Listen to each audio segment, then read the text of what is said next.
नमस्कार, मेरा नाम रुक्मणी कर्मा है। मैं जिला पंचायत सदस्य हूँ और अभी मैं वर्तमान में अपने समाज के प्रति भी हमेशा गंभीरता से उनके लिए भी आगे रहती हूँ।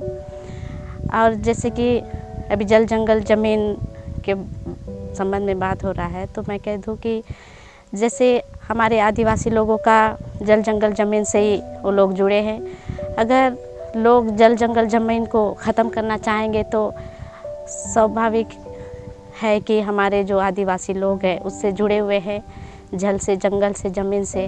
तो अगर जल जंगल को ही ख़त्म किया जाएगा तो हमारे जो आदिवासी लोग हैं उन ख़त्म हो जाएंगे उन लोग। तो इसीलिए हमारे जो आदिवासी लोग हैं उन लोग का लगाव है हमेशा जंगल से और ज़मीन से ही। जंगल से ही उन लोग जुड़े हुए हैं, जंगल से ही उनको हमेशा लगाव है। और जैसे उन लोग जड़ी बूटी हुआ और हर एक चीज़ जंगल से ही जाके लोग लेके आते हैं। और उसी से ही कुछ त्यौहार भी होता है तो जंगल से ही जाके जड़ी बूटी लेके आके अपना, जैसे एक त्यौहार होता है उसमें भी लोग जंगल जाते हैं, वहाँ से हर चीज़ मिलता है हमको जो अपने यहाँ नहीं मिलता है।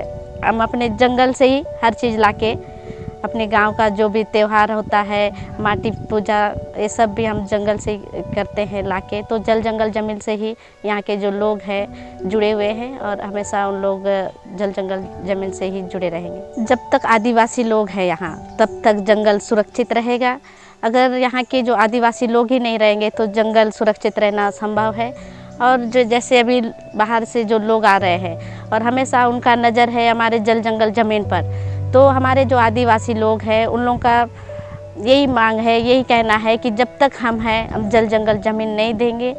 और उससे इनका लगाव इसीलिए है क्योंकि अगर जंगल है तो आदिवासी है। मेरे को ऐसा लगता है कि जब यहाँ के आदिवासी लोग थे, मतलब हैं, उस समय ज़्यादा सुरक्षित था वन, अपना जंगल। जैसे फॉरेस्ट वाले और बाहर से पोस्ट ये सब आके वहाँ पर अभी उन लोग बैठ गए हैं। और हमारे आदिवासी जब भी जंगल जाते हैं तो उनको कहते हैं कि आप लकड़ी मत काटो। जल जंगल ज़मीन बचाने के लिए पेशा कानून लागू है, ग्राम सभा। और जैसे अभी पेशा कानून तो लागू है लेकिन उसको पूर्णतः यहाँ पे उस नियम का पालन नहीं हो पा रहा है। यही कारण है कि जो बाहरी व्यक्ति है वो आकर हमारा आदिवासी लोग का ज़मीन को खरीद रहे हैं और बेच रहे हैं। तो इसके लिए भी अभी हम यूपी सरकार, कांग्रेस पार्टी ने कहा है कि अभी पेशा कानून और ग्राम सभा के लिए वो गंभीरता से गंभीर हैं और वो पूरा सख्ती से पेश आ रहे हैं कि अभी पूरे अधिकारी लोग का भी बैठक लिए हैं। जब तक गांव का व्यक्ति ग्राम सभा करके ज़मीन नहीं देता, जब तक वो सहमति नहीं देता है कि ज़मीन बेचने के लिए, तब तक उसका ज़मीन बेचा नहीं जाएगा करके। तो मुझे पूरा विश्वास है कि अपना भूपेश सरकार पे कि वो आने वाला समय में अपने ग्राम स्तर, पारा टोली, ये सबको लेके चलेंगे और वहाँ का जो निर्णय होगा वही सर्वमान्य रहेगा। वन अधिकार अधिनियम 2006, इसके तहत भी अभी भूपेश बघेल जी आए थे और एकदम कठोरता से, सख्ती से कि अब अधिकारी लोग, कर्मचारी लोगों का बैठक लिए हैं। और वहाँ पर उन लोगों को कहा गया है कि उनको ट्रेनिंग भी दिया जाएगा कि ग्राम स्तर पे जाके किस तरह से वहाँ वन अधिकार के संबंध में किस तरह से वहाँ ग्राम सभा होगा, पेशा कानून का किस तरह से नियम के होगा, उस संबंध में पूरा जानकारी देंगे। और इसी के तहत हमारे जो भूपेश बघेल जी हैं कहे हैं तो इसका गंभीरता से ही लेंगे।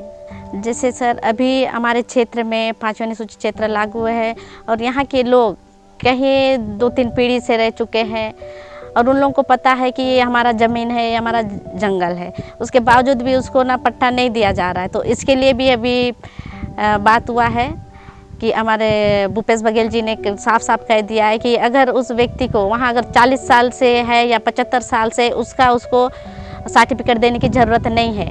उस क्षेत्र का जो मुखिया है, उस क्षेत्र का जो गायता पेड़मा और सियान लोग हैं, उन लोगों से पूछा जाएगा कि वो व्यक्ति वहाँ कब, कितना साल से रह चुका है, कब तक है, वो क्योंकि अच्छे से बता पाएगा और वो ग्राम सभा में निर्णय होगा। गाँव में अभी जैसे उन लोग कई सालों से हैं, उसके बाद भी उनको पट्टा नहीं दिया जा रहा है, तो उससे उन लोग बहुत ही दुखी हैं कि वो कह रहे हैं कि हमारा ज़मीन होते हुए भी हमको पट्टा नहीं मिल रहा है। तो उनको ज़मीन से बेदखली करने का डर है कि कहीं ना कहीं अगर हमको पट्टा नहीं दिया जा रहा है तो ये कहीं ना कहीं पिछला जो 15 साल का शासन था उस समय तो होते आ रहा है कि उस जिस भी व्यक्ति का ज़मीन है उसको बगैर पूछे उसके ज़मीन को खरीदा जाएगा, बेचा जाएगा, इस तरह का। तो उस ज़मीन से बेदखली का भी डर है। सर, अभी तक का जितने भी आदिवासी नेता थे ना, वो अपना स्वार्थ देखते थे और वो कहीं ना कहीं वो अपना पार्टी का बचाव में, मतलब पार्टी को देखते थे कि अगर हम आदिवासी के हित के लिए आवाज़ उठाते हैं तो हमें आगे हमको पार्टी में जगह नहीं मिलेगा करके, इस तरह का भी उन लोगों का सोच है।